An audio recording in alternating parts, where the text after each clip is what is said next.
What's up, y'all? Dre back again for another video. Uh, Hopefully my audio is not too wild or too crazy, and if it is, I'm sorry about that. Because I am in my closet. This is a space where I go to, do some focused work.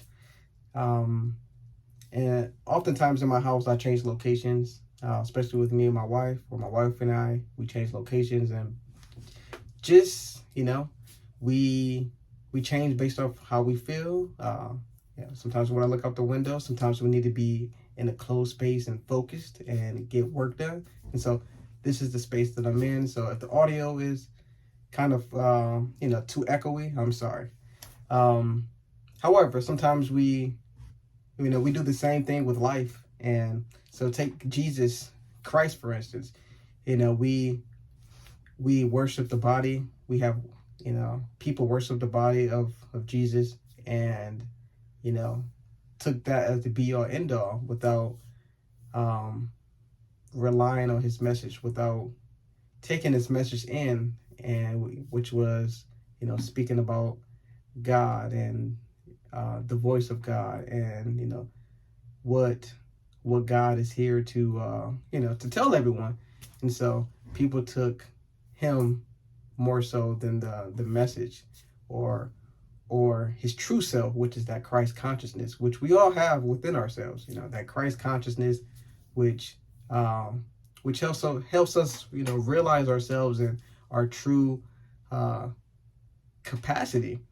And this true capacity kind of goes along with the comment that I received in my previous video on like negativity, and how do I stop negativity, or how do I make progress in certain aspects of life. And I think this kind of goes along with that, where the more we are in tune with our true reality, which is the Atman, or our soul, or that Christ consciousness, the more we are in tune with that, the more we start to develop ourselves in many aspects of life. Spiritual aspect, knowing who we truly are, realizing that we are the same essence of that of God, as well as understanding who we are as individualized within matter. Because this is, we know, or at least many of us know, that this is matter. You can touch it, you can even smell yourself. You can, you hear sounds, you can see it, feel it, touch, hear, we heard the sound, smell it, see, all of these, we're using our senses. So these are outgoing faculties that we are experiencing this body. And so as we know ourselves as soul, we develop ourselves knowing that we are more than this body. We start to develop on this physical level and at the spiritual level. And as we know even more of ourselves as a human being, the physiology, how the body works, how the body heals itself. You can heal yourself through many different aspects, through music therapy, through acupuncture, through herbal medicine, through qigong, tai chi, through pranayama. You can do many different aspects of healing this body. So you start to know yourself now, even as a human being, on a physiological level. So the spiritual level, start to know yourself because you dive deeper into that Christ consciousness through processes of meditation, through inversion, through prayer. So you start to know who you truly are beyond this physical body and beyond these senses, and you start to know more about yourself at the physical level through these manners of learning about your history, where you're from, whether you're black, white, or whatever label that you want to place upon yourself. They're all labels. Whatever you want to place upon yourself, you start to know more about your history, how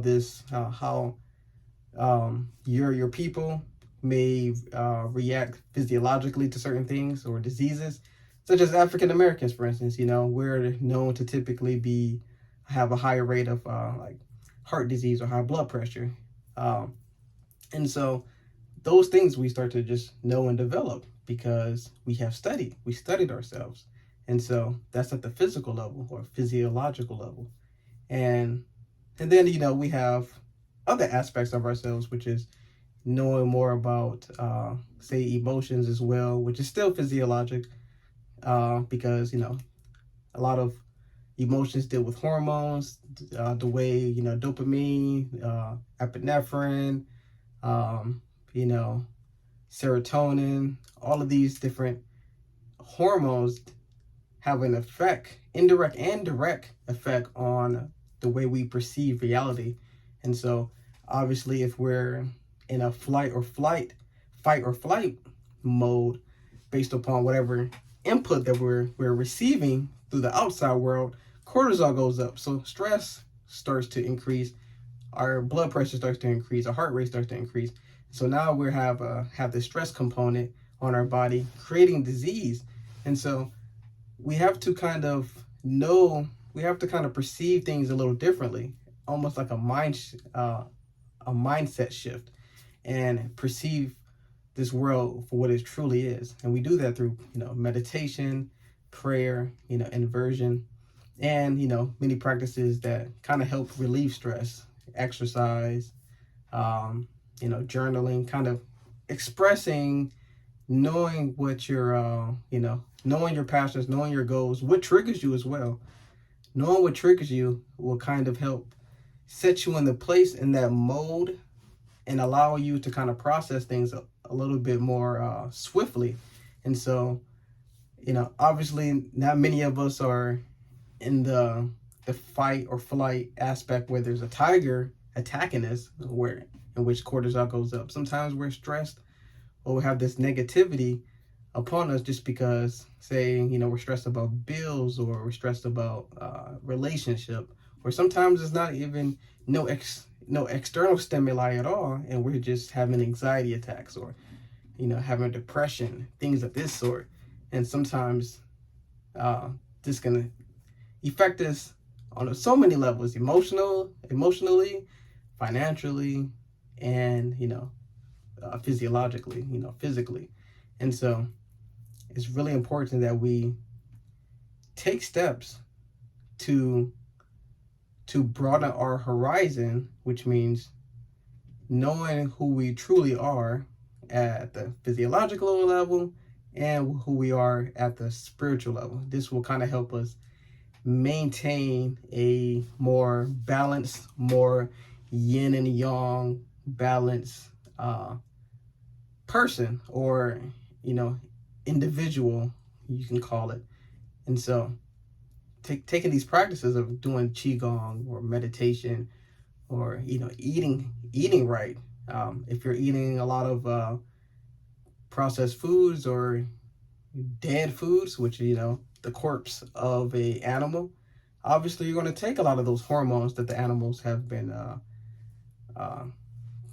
partaking, especially with the industries, importing or inputting, antibiotics and other hormones, within the body of an animal before it's laid out in the store, which they also have to use other forms and practices to make the meat even appear attractive to the consumer, because otherwise the things will rot, be parasites and maggots all on it. But they use practices to make it appear to be attractive to the eye, because it's all about senses. We're all experiencing the world through our senses. And so that attraction allows us to input it. We look at it, okay, this meat looks good, let's take it into our body. But this body of the animal has gone through the stress of being killed and so forth. And then likewise with many other aspects of life, that, say, financial, that we stress about the money, and how we're going to pay our bills, how we're going to do, take care of our family. As we know more, as we broaden our horizon again, we know that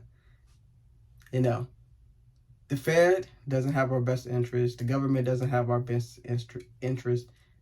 We have our best interest, and we have to provide for ourselves. And we do that by studying how to make money. How do we make money? How do we build upon that? We have to learn. No one's going to tell you to get a second job. Maybe your spouse or your friends. Hey, you're broke, man. You need a second job. Come on, man. You need to start working. You have those people in your life that says that. But it's you that have to decide. It's you that have to decide to, level up or learn different aspects of financial literacy to help you become a more worthwhile financial individual, because it's all energy. When you're working with currency or money, you're working with energy. Input is either you bring it in something, input, or output. More so when it comes to money, we're spending more output than getting the input. So we're spending more time working our physical body or our mind, working for jobs, corporations, whatever, spending all that output energy, but we're not receiving a lot in return, which is the currency that we get, the money that we get as a return for our output, our energy. There has to be an exchange of energy. And so if you learn a little bit more about finances through, say you learn more about the stock market, or you learn about crypto, or you learn about real estate, or you learn about any other form of money exchange with energy, then you'll start to have more input, more income coming in versus the output. So you spend less time trying to make money through physical work, and more money comes in with the time that you are expending. So say like the stock market, for instance, or trading, you can spend an hour or two trading and make the same amount that you make in an hour or two of trading versus you spending 8 hours at work for the same amount of money.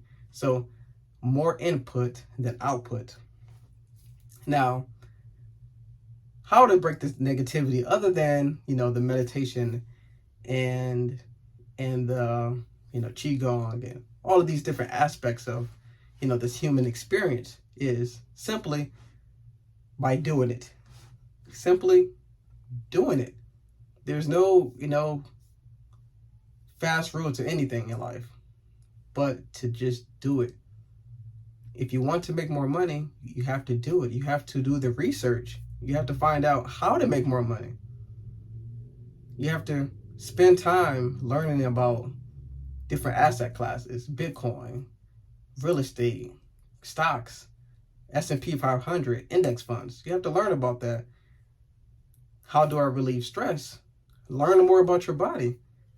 Spend time learning about how to calm, what does hormones do to affect your body? How can you balance hormones? How can you use things like adaptogens? See, adaptogens. How can you use things like adaptogens to help calm your body and bring about a balance between yin and yang, or a homeostasis, right? So with like adaptogens, for instance, such as ashwagandha or rhodiola or reishi, all of these beautiful herbs that God has brought here, has created such a wonderful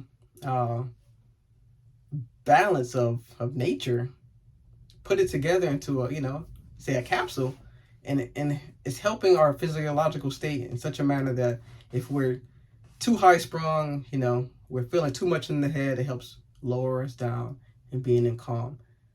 All right. And if we're too depressive and we're just too, we don't feel like doing anything, then it helps raise our energy.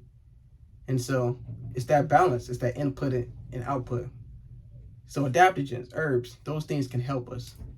And so, I learned about this concept about motivation and doing the best we can with certain aspects of life through like David Goggins. He says, there's no freaking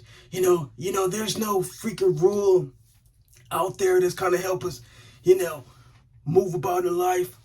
We gotta freaking do this shit, things of that sort. So David Goggins, I try to portray his voice a little bit. Kind of hurts my throat, but sometimes you just gotta do it.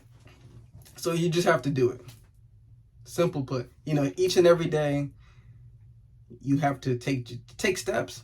It doesn't have to be large steps, just minute steps each and every day towards your goal.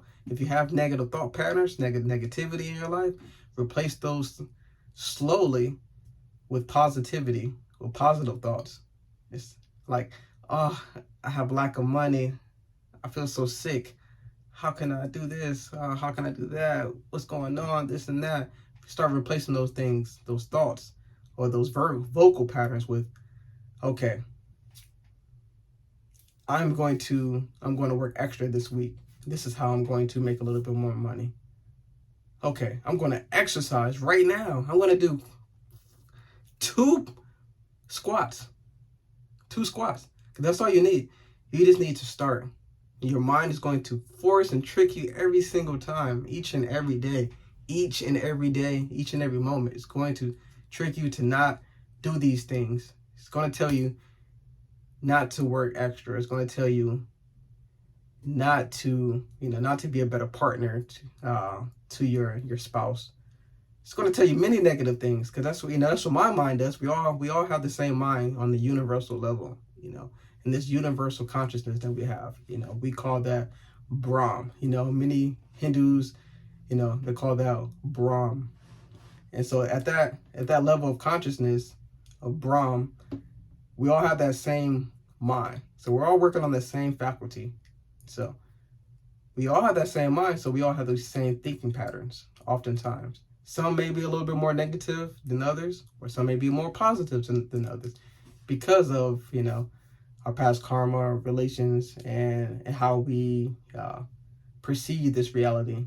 And so we all have this, and we all have the capacity to change. So we have to replace negativity with positivity. We have to replace being lethargic and laziness with the reverse, action. There's times to be inactive, there's times to be active. And in order to slowly build upon the life that we need, we have to be active. We have to just do it. And it doesn't have to be a large change every day. You don't have to become David Goggins or Kobe Bryant or whoever that you inspire. You don't have to be the Buddha overnight. But each and every day, as you make positive changes, even the small, minute change that you can make each and every day, as they say, 1% every day will help compound to over 1,000%.